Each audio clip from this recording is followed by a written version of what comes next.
Hello everyone. I extend my warm welcome to you all on this lovely Saturday evening for an interesting webinar on inclusion. My name is Ms. Ketki and I'm a counseling psychologist at Singhania Schools and more importantly, a member of the CDLC team headed by our dear madam, Mrs. Revati Srinivasan. I remember her very clearly telling us during one of our meetings when we were discussing needs of special children. She mentioned this and it has stuck to me since then. She said, it shouldn't matter how slowly the children learn, as long as we're encouraging them not to stop, and as long as we don't fail to provide each one of them an equal opportunity. These words coming from her, communicating the same sentiment for special children as I share, they really meant, like a mountain to me. So when Madam made this announcement of the therapy center coming up at Singhania schools, it was indeed an exciting moment for all of us. And the best day to announce that was the Children's Day, the gift. Thank you, ma'am.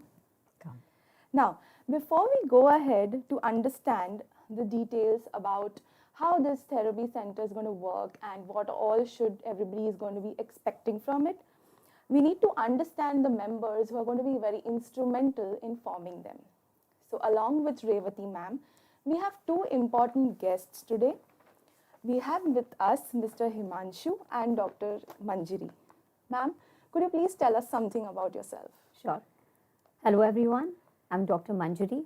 I'm the co-founder of Shaping Therapies. I'm also the co-founder of Shaping Insight and partner with Shaping India. I've been a psychologist with the Indian Air Force too.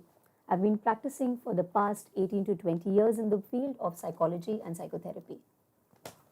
Thank you, ma'am. It's nice to have somebody with such a profound background. Thank you so much. Yes. Now going to Mr. Himanshu. So could you please explain something about your attachment to this field?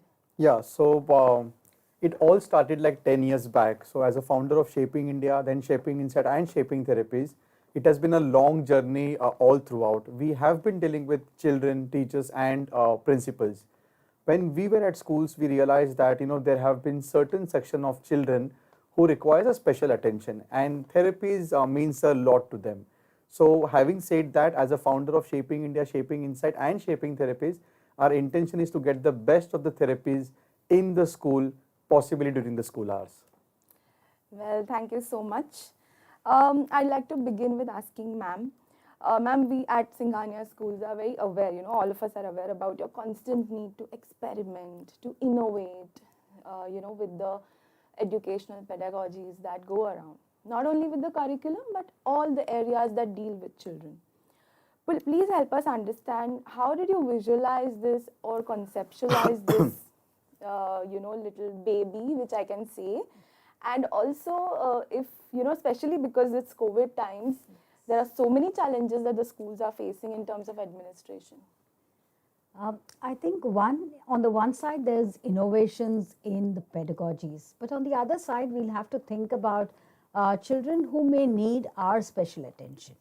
And I think this thought of having the center has been there for a while now, and more than about 2 years. I started very small 10 years back as CDLC, but I knew that someday I'm going to be establishing a therapy center where we have an occupational therapist, a speech therapist, and every need of every parent is catered to. And I come from this belief that it cannot be outside the school. It should be within the school. So when children are within the school, they don't feel excluded. So when we talk about inclusion, inclusion does not mean specially able children alone. It also means children with different levels of learning, and how can we help equalize everything or bring it up to a level where children get support system. So my idea of setting up this therapy center, which is going to be truly a state-of-art therapy center, is to bring in the best of the speech therapists, occupational therapists, clinical psychologists, counselors, special educators, and children can avail of these facilities within the school hours. My other element of looking at this whole center is the fact that most often parents can't spend so much time. So when they are within inside the school premises, they are there when their teachers are there and the school is around to always support them. And parents will feel that their children are secure. So I think that's, and safety and security today is our prime concern. So I think that way it serves double purposes. And I don't know, I think I'll just love having children with me all the time in school. So it'll work well. And above all, I want to give solutions to difficulties that parents may face. I really think that's very important. And if we support them now, you won't even know that there was a difficulty some point of time. That's what it is. Catch them young and you will have a healthy child, because it's about building confidence. It's about giving good self-esteem and building their self-esteem. And when they feel that, they'll grow up to be stronger, resilient, and ready to take on the world. Yes, thank you, ma'am. That is truly an essence of any need for special education center would look at. Thank you so much. I would now go to Mr. Himanshu. Yeah. So could you just explain us in brief or give us a glimpse of how did this collaboration come up, and what should parents expect at this center in terms of facilities? As far as your first question as to how this collaboration come up, let me be very, very honest. And I think all the parents should know as to how the big idea sometimes starts with a very abruptly, a very small, kind of a meeting. So me, Revati ma'am, and Manjari were on our way to Vapi, and madam just spoke about the vision she had. And before that, madam has also come to our previous center at Shaping Insight, where obviously she is appreciated, and she has encouraged us to do really, really good. When we were on the way, we discussed about how the therapy center actually can be. The issue in India is that all therapy centers are standalone centers. So if a person is an occupational therapist, he or she will start their own centers. If someone is a speech therapist, they will start with their own centers. What is the real need is that all the therapists has to be under one roof, because they are all interlinked. So a child who may require an occupational therapy may also require a speech therapy. True. And we notice that in India, especially when a parent comes to us for an OT, they may go 20-25 kilometers away somewhere for the speech, or vice versa. And that was the time when we spoke about all these challenges, and madam said that my vision has been from all these years to have a state-of-the-art therapy center, and we decided let's have it in Singhania School under one roof, where parents will not find any kind of a challenges of chasing different therapies at one time. And secondly, just to add, is that when a child goes to a therapy center, school counselors or school class teachers have no idea about what's been happening with the child. With Singhania School, I think this is going to be the very first initiative in the entire education industry. I can very proudly say that when a child of Singhania School, and obviously with Revati ma'am's vision that any good thing should not be only confined to Singhania School children, it should be approachable and available to everyone across. So we are also going to open up for anyone and everyone who can come over to Singhania School. And obviously with online world is the market around, so that's the way. But having said that, whatever a child or whichever therapy a child is going to seek in the Singhania Therapy Center, the entire report will be available with the counselor and with the class teacher. So a teacher exactly knows as to how the developmental milestones of a child has been achieved, and that is the real sense of inclusion, where a class teacher who is with the child or a subject teacher which is with the child, they will know exactly as to what's been happening with the child, and that's the way the real sense of inclusion will be achieved. Lovely, lovely. That is indeed, and I'm sure that goes exactly parallel to what ma'am explained to us about her vision. So glad to know that, sir. Yeah, thanks a lot. I'll now go to Dr. Manjari. Ma'am, you've been practicing in this field for quite some time, closely. Yes.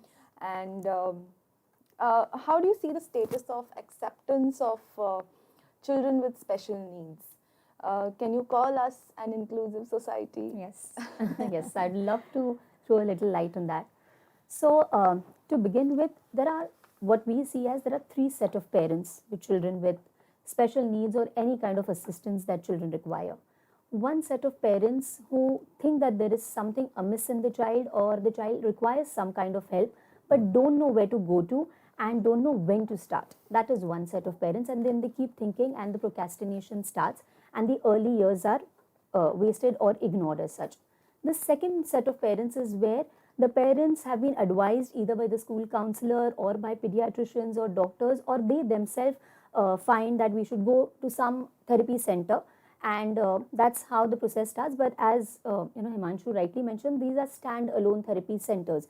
So there is no inclusion, there is no link between the child, because the child is the center, but there are 10 people surrounding the child and its growth. The surrounding and the environment also makes a difference. So this is the second set of parents. The third set of parents is where the parent have taken therapies for n number of years and have not shown any improvement, as according to the parent, that I've taken therapy for 8 years and 10 years, but I haven't seen any kind of improvement, and then they stop therapy because they think therapy only happens in the in the first initial years of the child, but that's really not true. With each passing year, a lot of development is happening in the medical field. So even in occupational therapy, it was only restricted first to pediatrics and neurology and psychiatry, and they used to do this. But now it's going up to oncology. So there is occupational therapy with cancer patients. There's also occupational therapy with functional development. There's also occupational therapy with mental health. So with each growing things, as the medical field is changing, the acceptance and understanding and awareness is also changing. So coming to your point, maybe 15, 20 years back, something like autism was not known to us. Okay, it was not even there in our books of psychology, or maybe a paragraph with pediatricians, and that was all about it. But now, 20 years now, we all, at least we know what autism is. We've heard about that term, and we have fair idea. Google plays a mighty role in all of this. And yes, we do have parents who said, I have diagnosed my child with autism. There is the most difficult part, where the parents, but fine, at least that acceptance is there. They've understood there are some steps, some developmental milestones which are missing. Acceptance is there, awareness is there, but more needs to be done on a society level. So it gets only restricted, unfortunately, to the parents, but then even the immediate family, like the grandparents, their acceptance is also required. The siblings acceptance is also required. The society as a whole, the acceptance is also required. So there is where we, as as a team, as Singhania School and Shaping Therapies, this is also our vision, that awareness is going to be a very crucial part in taking these things forward. So, Dr. Manjari, you mentioned about age, Yes. And some myths around it as well. So, could you help us know that the therapy center that we look forward at Singhania Schools, what is the age group that you think it will cater to?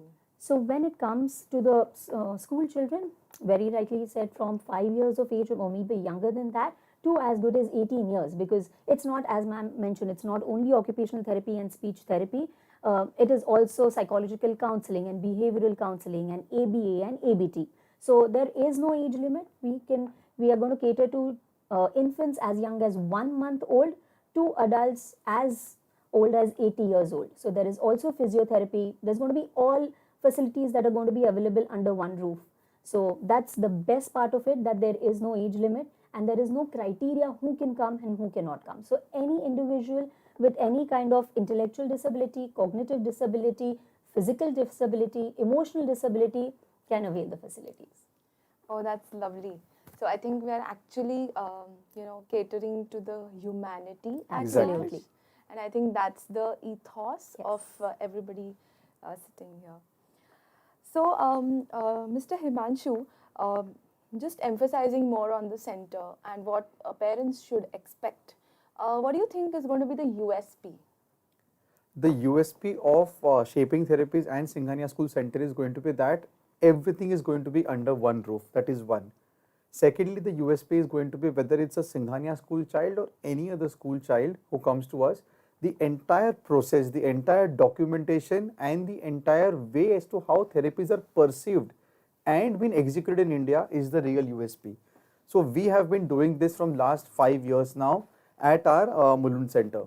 And the parents who have been coming to our centers, and with our experience now, what we have realized is that it's not about the therapist, or it's neither about what therapy has been given. It's about the experience that you really create for the parent to feel it. Because unfortunately, even in India right now, therapies are being considered to be as a taboo. And through this medium, in the very first instance, I would like to request to all the parents that in case if you find anything amiss, forget about your child being special. Never stop at that point of thing that what the society is going to think.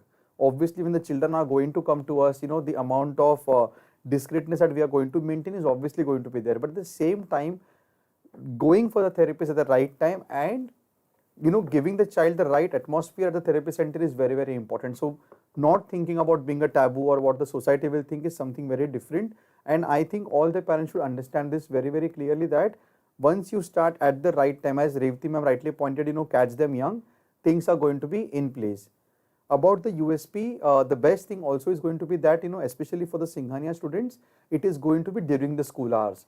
So parents who normally have to, run helter and skelter during weekends or find a holidays or find a time, after 6 o'clock or 7 o'clock when they come tired from the office and then come for a therapy, it becomes a very cumbersome process, because again, therapy is not a one-time process. It's not like a overnight thing, like, in 15 days things will happen.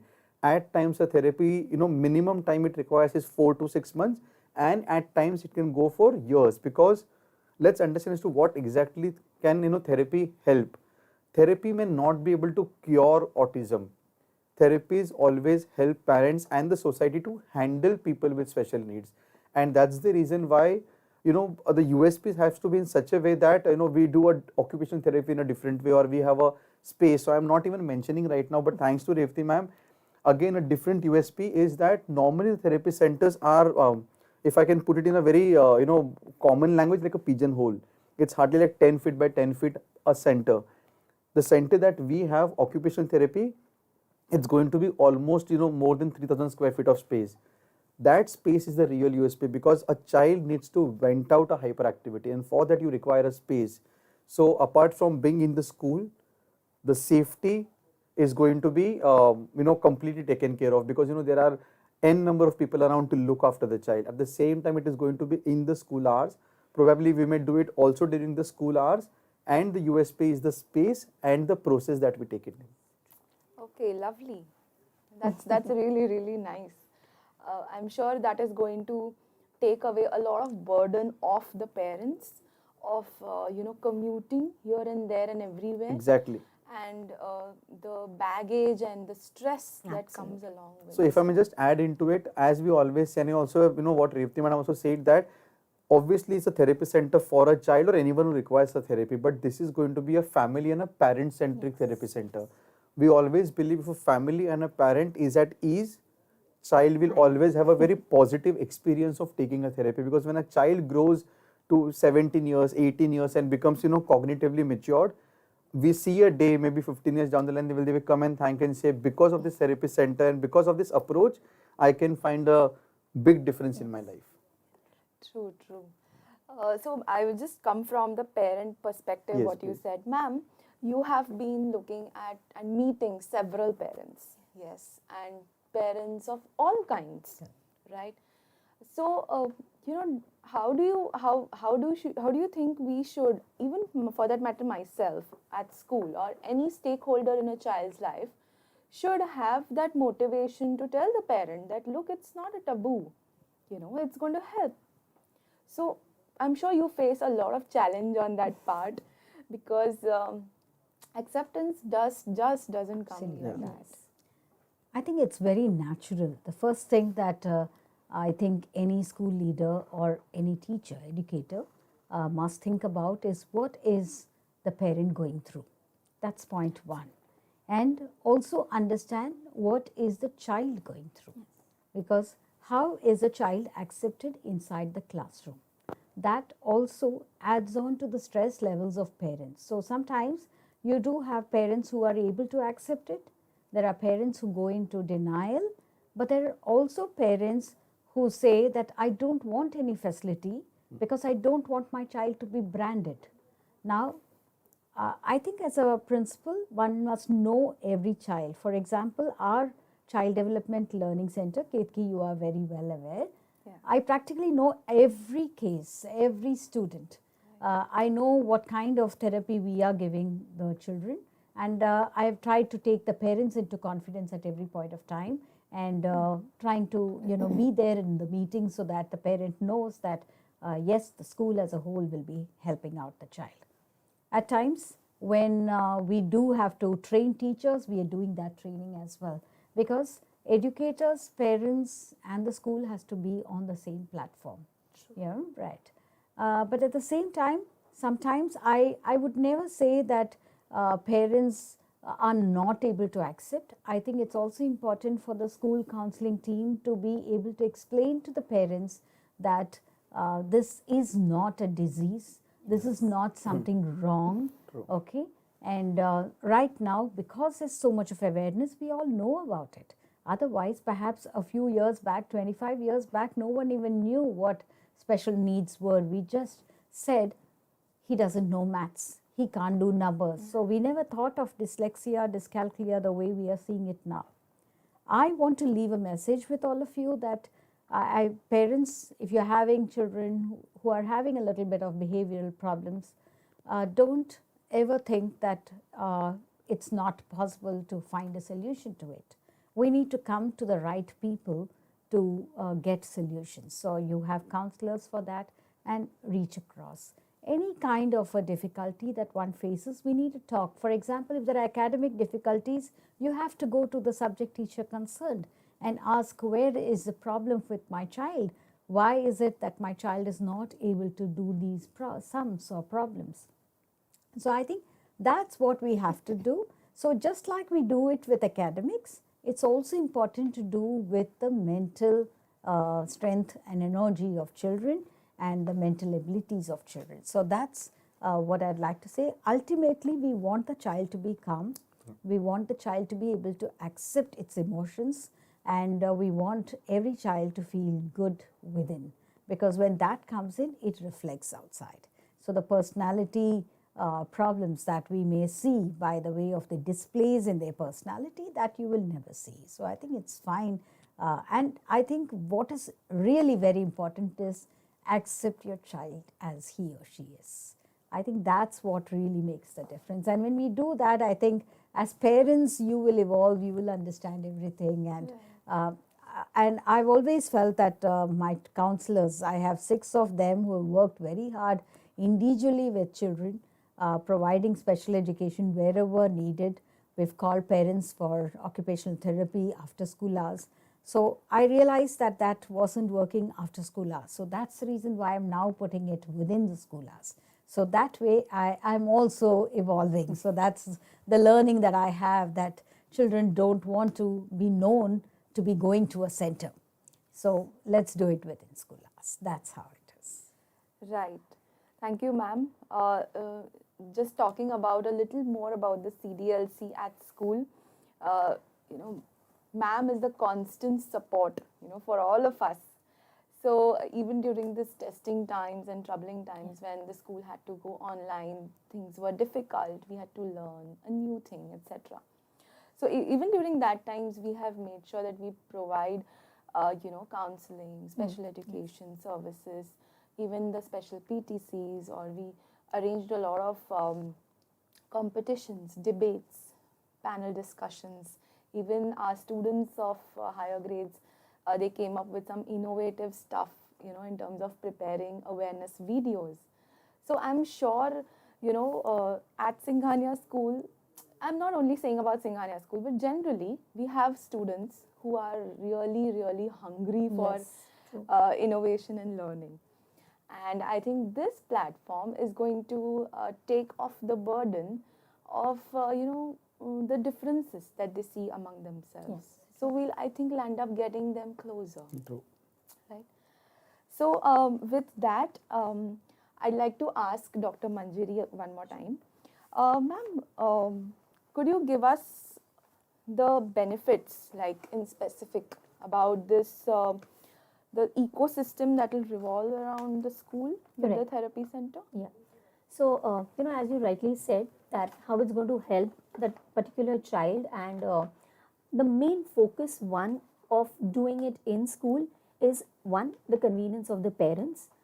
Having said that, the parents will know the progress of the child. So we will be sending reports across, because the parents will otherwise not know what is happening with the child in the therapy center. The second part is, as ma'am and as Katie, you also rightly mentioned that when the child is coming out for therapy, we don't want the other children to, maybe pinpoint or say that, oh, look, he's going for therapy, and that this is a general human psychology. We also need to understand those are children. This is going to happen. Having said that, we want to create an empathetic environment around where other children understand what is, there's no issue, there is no disability, there is a concern which we are addressing to. So how can the other children also benefit, and how can they also be of help to this child? So as simple as maybe one child gets that child to the therapy center, understands what's happening with him, and gets him back. So there is an entire ecosystem of empathy, not sympathy, not pity, but where we are working hand in hand and saying that I'm there for you. Yeah, that is one. Second is maybe that entire, so for example, if a child has hyperactivity and has sensory issues, and maybe when the child goes for, maybe there is some annual day practice and there's a lot of noise, and maybe a child with maybe autism or ADHD cannot bear that noise, we can have some kind of an ecosystem where we can just put headphones on and he's comfortable. So some very minute changes that we can have within the classroom, within any of the periods that the child goes for, and that's how we can help the child and the people around to understand. This is one part. The second part is making the teachers more sensitive, making the teachers more aware about the actual problem. So yes, the teachers might have understanding about what ADHD is, what autism is, what learning disability is, what slow learner is, what a cerebral palsy child goes through. But actually, when she might once come in the therapy center and sees these, okay, so if the child sits in maybe a proper position, if the child is more grounded on its seat, he has better attention and concentration when I'm doing. Or maybe I give him a movement break after maybe a 15 minutes of lecture. So these kind of small tidbits that the teachers might have of each child, and then we are going to have these proper visual schedulings and proper schedules for each child, which will go back into the classroom, which is not going to only help the child in these developmental milestones, but academically also. So we are all going to work hand in hand, and that's going to be the best part of improving the entire ecosystem. Right, right. Your words remind me of my lectures when my professors used to talk about all these visual schedules, and they Yes. used to teach us. And there was a Correct. time when we used to sit and make them Yes. individually, student by student, depending on the needs of Absolutely. the child. So, ma'am, coming back to you, what do you expect from the teachers as a role in this? I think every teacher is a counselor and has to be a counselor. Every teacher must understand every student, and I think understanding the child and also reasoning out as to why they behave the way they behave is very important. So when we try and see the environment around, we perhaps will be able to understand the child better. So understanding the child, I think, is very, very important. How they do academically is secondary to me. But if you give them a right conducive environment for growth, I think they will work. So I have a feeling that this long period of being away from children has actually connected the teachers better with children. In fact, teachers have connected with every child in the best way possible. Many of my teachers call me up and tell me that this particular child was going through this. So I called her up in the afternoon. I have spoken to her. This is what it is. And I think that's the beginning of the future of education, because I think it's not about having, and when we talk about inclusive education, I'd like to say inclusion is not just about a difficulty, disability or needs or anything of that kind. Inclusion can also be from socioeconomic inclusion. It can be inclusion because of behavioral problems. So there are some kids who just don't talk at all. So they never included in it. My request to all teachers is ensure that those children also become a part of the larger unit, because our school is very typically a miniature society. We have children from all walks of life, all socioeconomic backgrounds, and that's the beauty of the school. And with such large numbers, so beautifully coexisting, and that's what is the the society makeup. So I think it's very important for us to build that beautifully.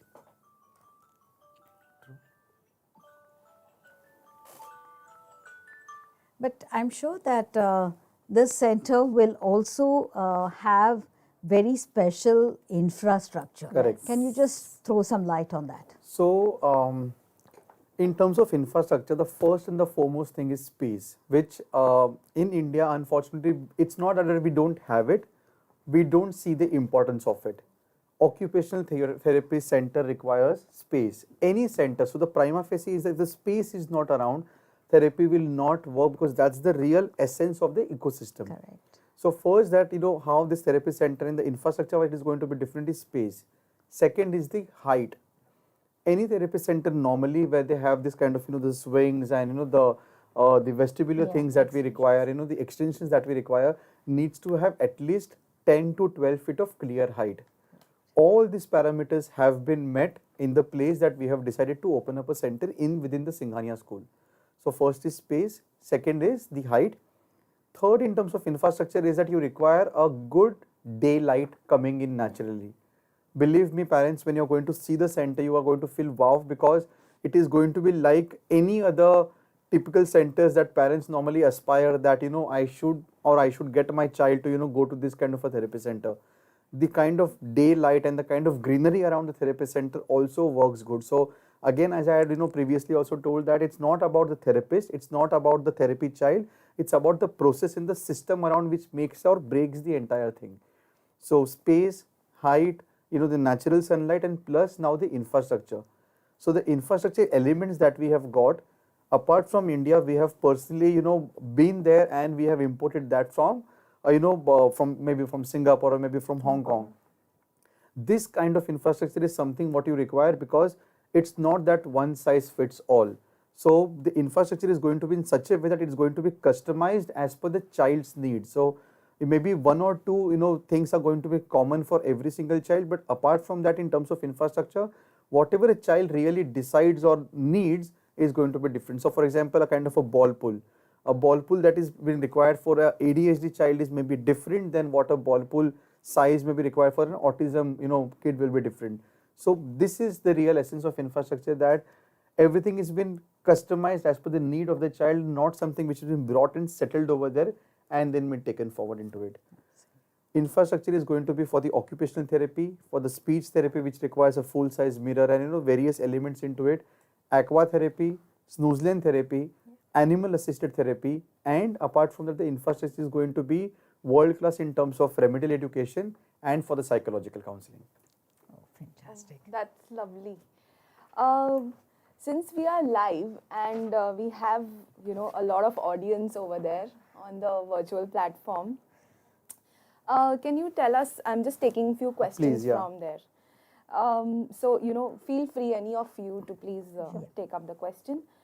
So somebody wants to know that where will be the center be exactly, and can the parents attend the therapy too with the kid? And yeah. I'll Yeah. take that question. Please, yeah. Because it's in my premises. Okay, it is inside the school premises. It will have a separate entry and exit. And I would like to say that parents can sit with the child Yes. if they wish to, provided they are not working and they can take the time off. If they are, most welcome to sit with the child. That's great. I will just like to add more into it. As Madam rightly said, inclusion. So parents are definitely going to around. In case if there are certain therapies where an occupation therapist may feel that, because of the parents' presence, a child may not be able to deliver. So yeah, because we have so much of infrastructure things into place, we are going to make a separate parents' lounge where it's going to be a one-sided mirror. Parents can see exactly what has been happening with the child. At the same time, child may not realize that a parent is in the center.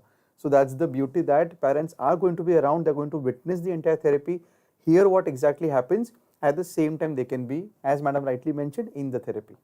Lovely. There's another important question. Dr. Manjari, if you could just answer this. Sure. Will anyone know if we are seeing a therapist? If we are If anyone know, will they know if we are seeing a therapist? on the confidentiality Yes, part, Yes. yes. no, that thing is completely taken care of. We are very, very particular about not revealing names, the ethics, the principles, the confidentiality clause, everything is maintained to the brim. So we are very, very particular about these things. In fact, it goes into signing with the parents and us that nothing gets revealed out. So we are very particular about that. And be very, very clear that not even a single photograph goes onto social media. And if there are any other parents who are, very forthcoming, and they are the ones who wants to break this, myth and the taboo that, my child is going for a therapy, only and unless and until they allow, we will put it. Otherwise, it's completely confidential. True, true.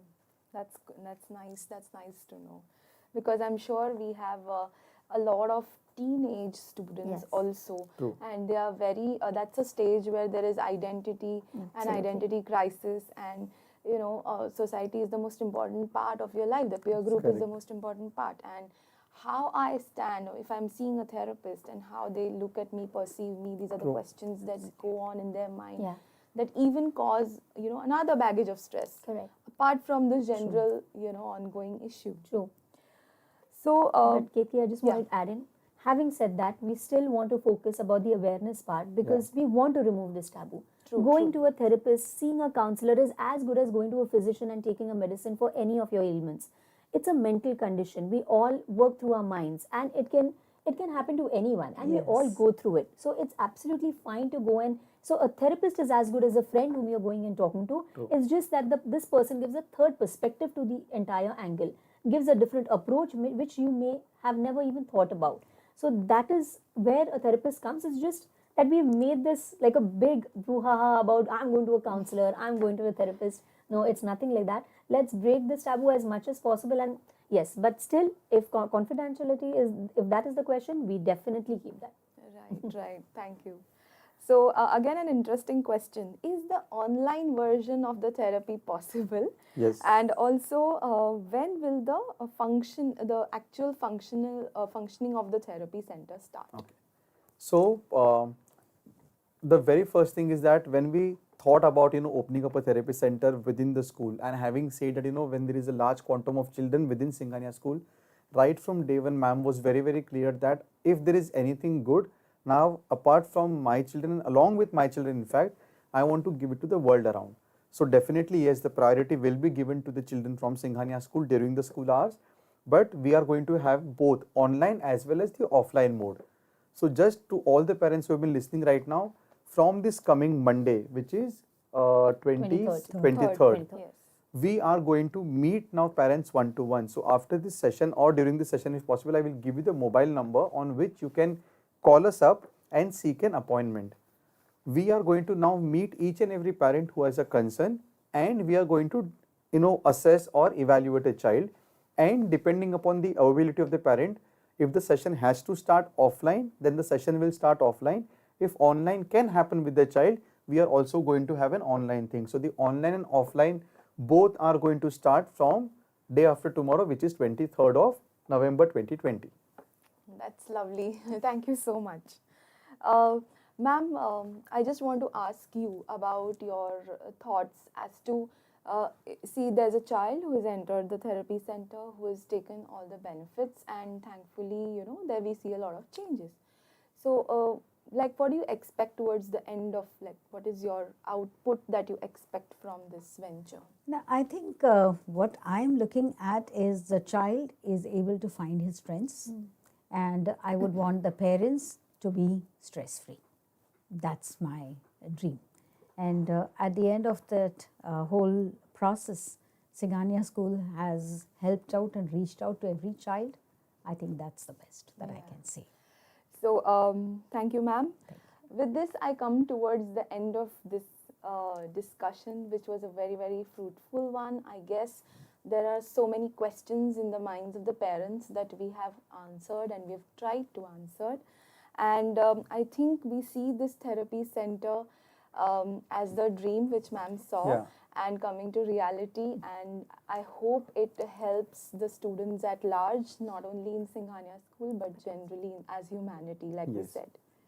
So thank you to each one of you Thanks a for lot. being here, for sharing with us the ideas, your thoughts about all this. And thank you, ma'am, for your everlasting support, constant support and motivation, especially for people like me, because I really feel that I'm the only one passionate about special children, but you know, it's a very student centric thought when I was a student and I was learning psychology. But when I see you as the principal head of a school and you know doing such you know, in spite of your vast kind of array of responsibilities, you pay that little attention to the section of the society which needs immense attention. It is just a, you know, place of pleasure. Thank you Thank so you much. so Thank you so much, very ma'am. much. Thank you so much. And with that, I also like to thank the technical team behind today's webinar. Thank you so much for all your support.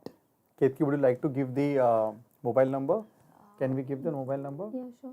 we can Yeah. put it on the group. We can Yeah, put it we on the can group. just, we'll be sharing the details which Mr. Your Himanshu details mentioned. will come to you on your ION, so parents can log in Yes. and check Check out it on the over there. details.